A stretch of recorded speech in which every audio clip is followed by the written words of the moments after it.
Righty, welcome to the podcast, Mitchell. How are you? I'm excellent. How are you? Yeah, I'm good, man. So this is good. So you've just recently, how long ago now? Probably about a year and a half ago, just joined the Army Reserve. 18 to 20 months, yeah. Oh, sick. Yeah. So I guess how did you find your way into doing that, or I guess what's led to you to want to go down that road? There's been no real particular method of wanting to go in. It's actually just been a mixture of, I guess, emotions, ideals, I guess ways of life if you want. And so the great thing about Army is it's not a job, it's a lifestyle. And I guess it's just a lifestyle that I wanted to pursue because you get so many qualifications and life skills. It's just too good to deny. You also learn so many things about yourself that you probably would never ever get to learn on the civilian street, which is awesome. Like, I've learned so much about myself and continuing to learn, which is awesome. Just some of the experiences, like 19 years of age, haven't even hit adulthood yet technically. Yeah. And I've got more qualifications and I've done more experiences than what anyone that I know would probably be able to achieve.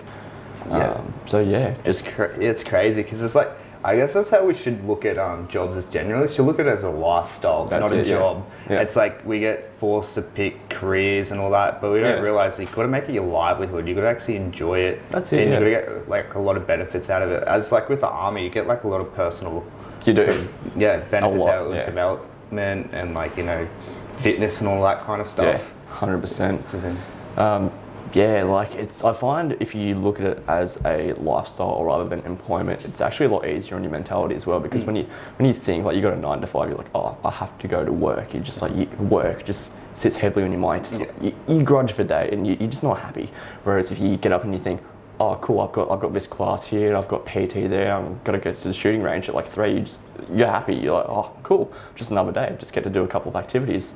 But yeah, I've never ever looked at it as work. It's just always been a lifestyle. Yeah, it's a good thing because it's always like, I guess as human beings, so we've always been, I guess until like now, we've always been looking to improve ourselves. What can we do to get better, to advance, say, hunting or something like that. And now we've like kind of hit that stage where we've stopped, but it's still ingrained in us to do it. But then we're like, we rather play this like kind of victim mentality, as I guess we're talking a little bit about before off camera. Yeah. Victimization is still always going to be a thing. You just can't get rid of it. It's as you said, it's ingrained. That's a perfect word for it. It's just ingrained in our persona, I guess, our psychology.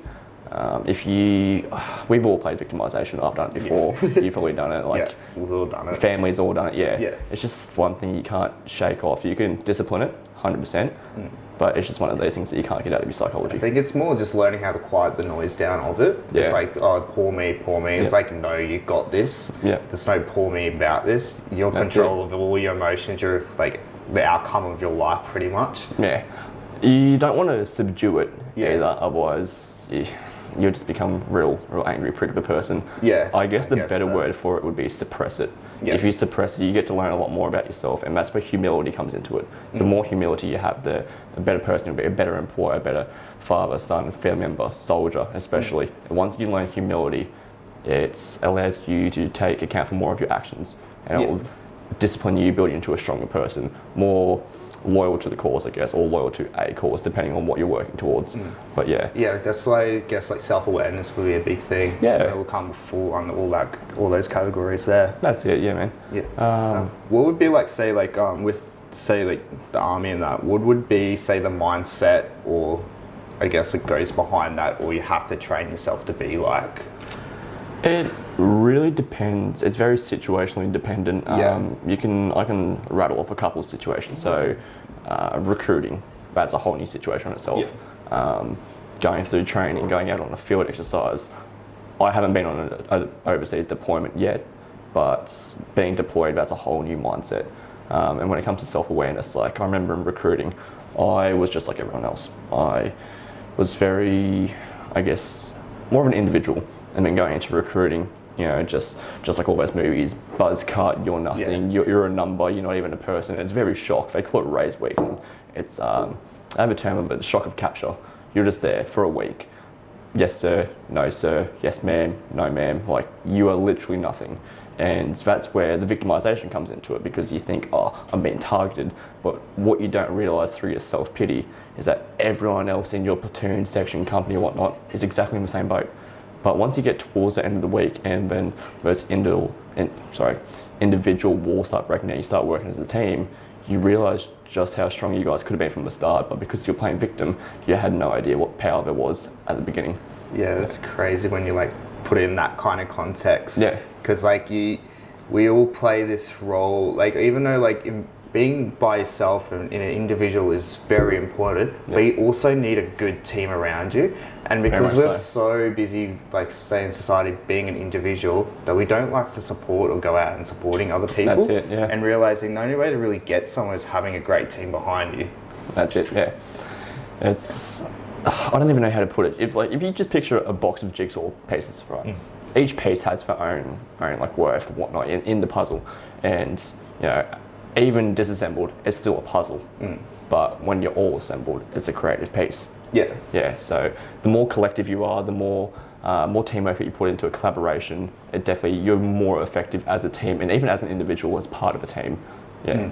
So what would be like your kind of main roles that you have done in your team to help them out so far? That too is also pretty dependent on the situation. Yeah. I noticed that coming out of school, I'm quite academically advanced in what some people are. So when it comes to down at the college, at the military college, you are split into thirds of criteria. So you got physical aspect, you got your actual employment aspect, so your capability at field, and then you've also got the academic side where you learn the roles and duties of your position, also just learning history, case studies and whatnot. And I found that when it comes to academic sides, I can help people in certain areas, not all areas, and that's just been my stronger point. When it comes to fitness as well, I've also been pretty good at fitness. I've always loved sport since, probably since I can walk to this present day and probably into the future. And outfield, I probably wouldn't say it's my strong point or my weak point, because that's where we kind of become one. Yeah.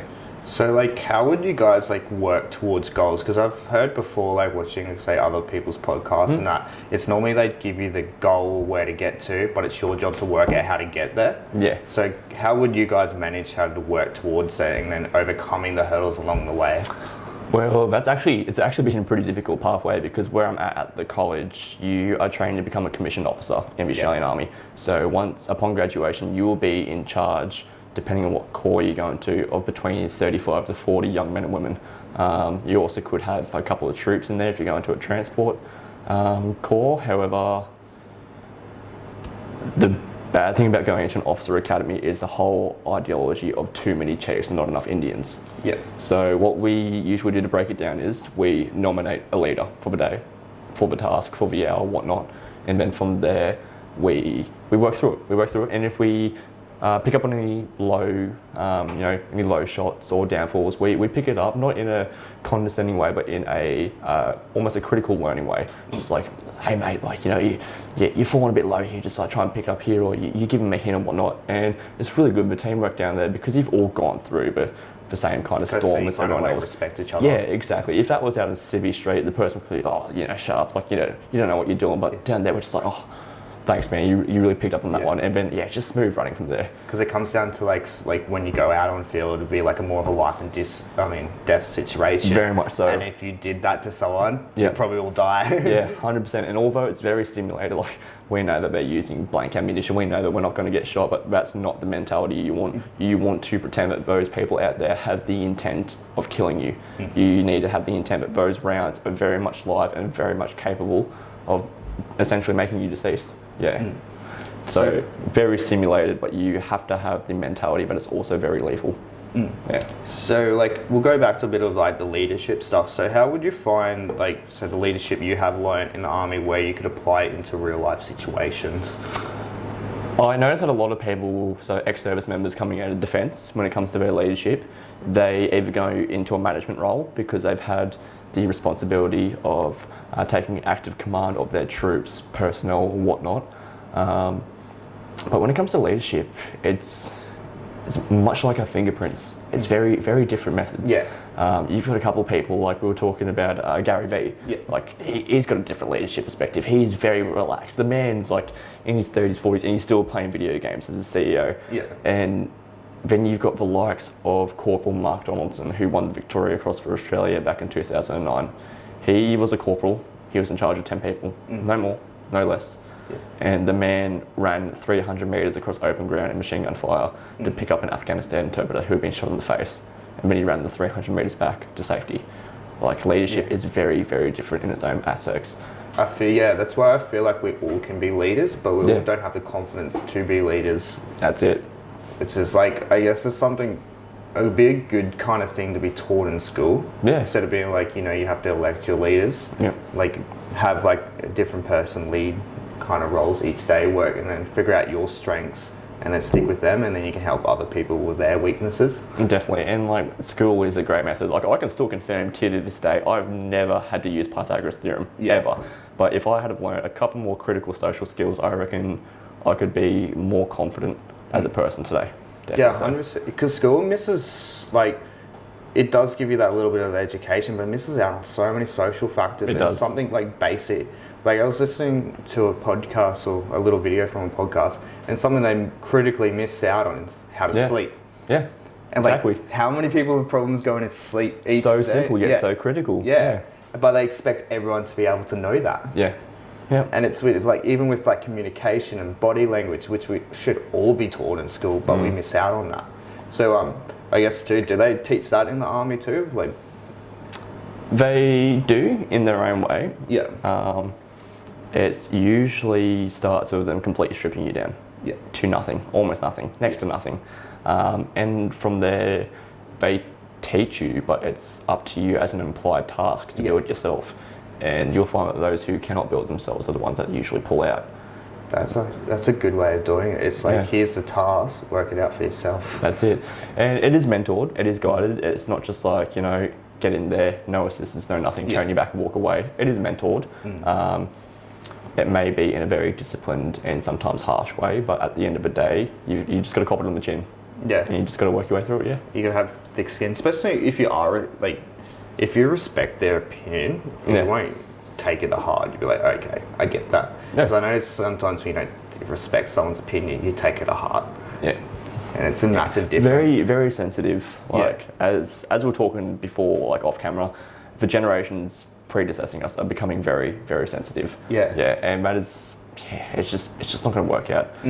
Because because my mum does teacher aiding and that, and it's like, she was saying with the school program now, they've only just started to bring back teaching social skills and like how to regulate emotions and stuff. And you think of it, there's a whole like 15-year gap. I guess like they did teach a little bit with us, but it's like, that's a 15-year gap of people that don't know how to regulate. That's it. And that's why you see like, I guess addiction crisis a lot higher in say underage people now, and the rate of say pregnancy and stuff like that is going up because the people are looking for that connection and they think they can find it through these like things, but their only connection is with like normal people or with yourself. It should start with yourself. 100%, yeah. That's actually a pretty good way of looking at it. Yeah. Actually, I probably couldn't have even worded it better, to be honest. Yeah. that's pretty good, yeah. Yeah, because like that's like one thing I've especially learned this year is like self-love is so critical. Like if you can't love yourself, you can't take it on from other people. It's just going to be like, you're going to pinpoint where they're going wrong the whole time. And that's where it comes into army as well.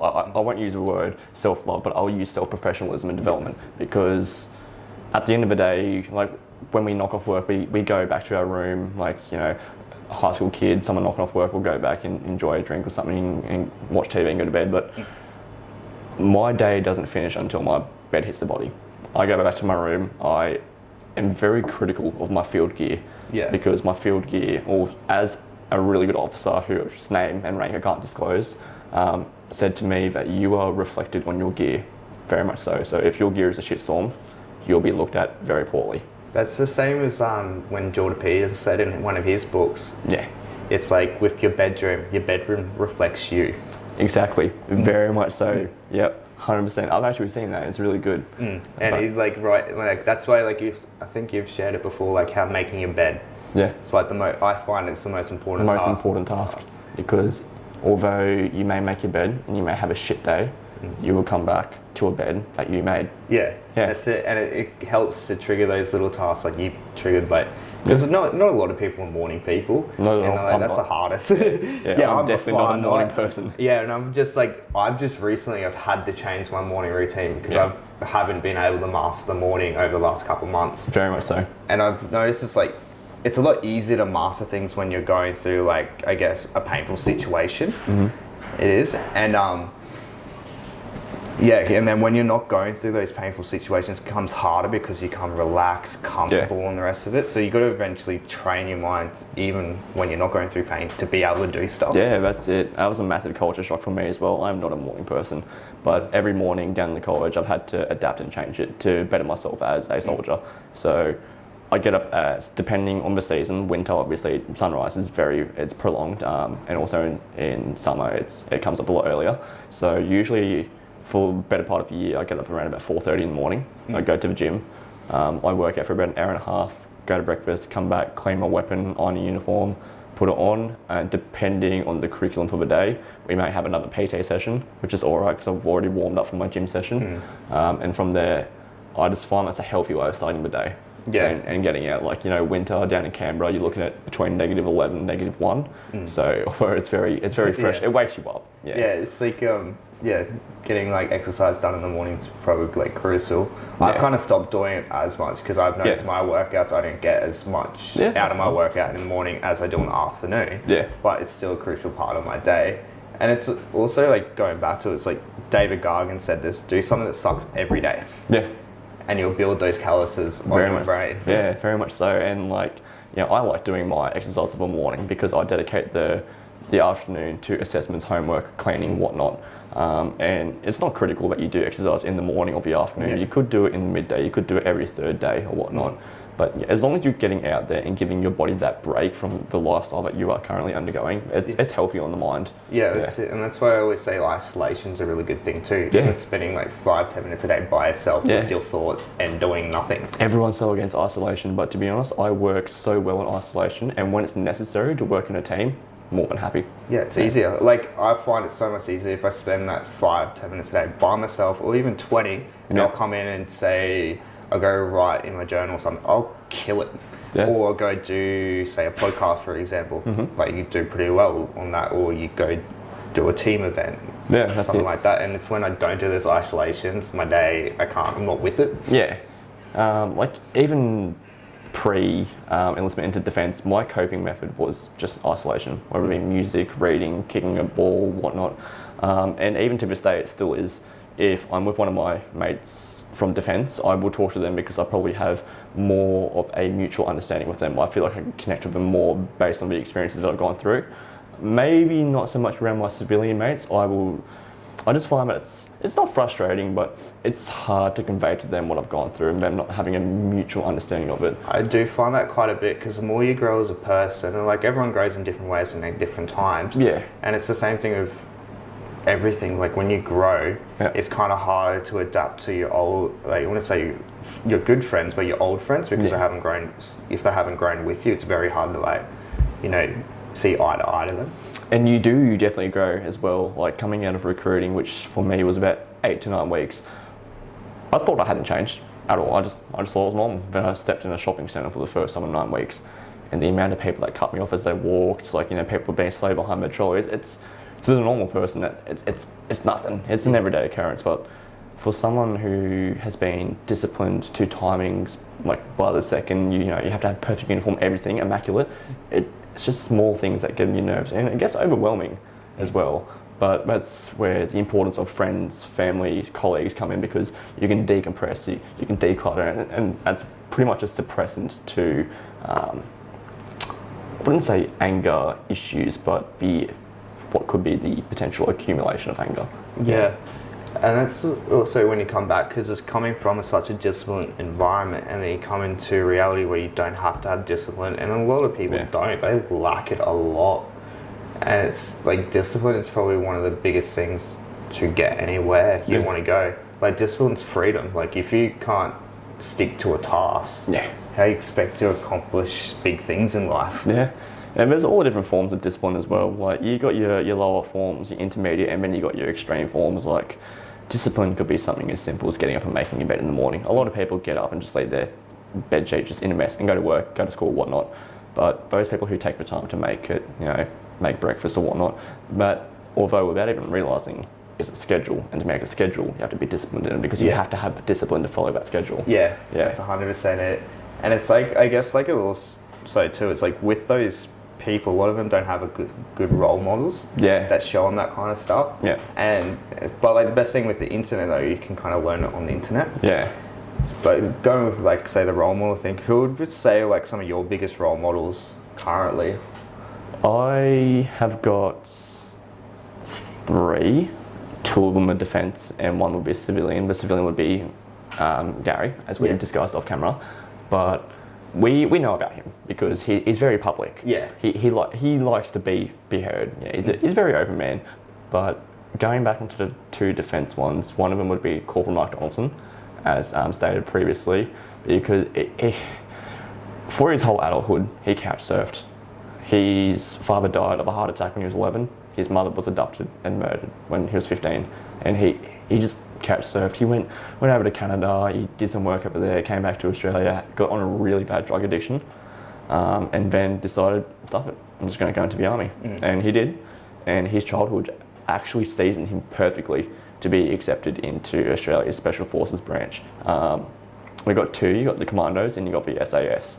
And there's always been a bit of conflict between the 2, a bit of brotherhood, I guess. But yeah, just to get into defence, that's an achievement of its own. But to get into Special Forces, that's crazy. You've almost got to be subhuman to get into that. Their selection process, if you ever want to look into the SAS selection, it's 21 days of hell. I think it's similar like Navy SEALs, like Hell Week. Very much so. Hell Week. Yeah, it's brutal. His book, The Crossroads, it's an amazing book. I recommend that you read it, and it's actually got an account of his whole selection process in there. He got a maximum of 3 weeks. Not 3 weeks. 3 hours sleep. Yeah, over 21 days. A lot of candidates actually fail due to injury or potential death. Over the last 15 years, something like 28 candidates have died in the selection process. Yeah. So it's full on, like, just got to be mentally just... It's very full on. And that's what I find too. It's like, the more pain you've been through, the more mentally strong you are. Especially once you start training yourself and, say, going through those, I guess, army training, you'll normally be the head of the curve to someone who's had the 2 parents and all the rest of it. And that comes on to the second one, which is, he's passed away now, a couple of years ago, Colonel Hal Moore. He is in the movie We Were Soldiers. He's true story. He was part of the 7th Cavalry in Vietnam back during the very racial movement of America.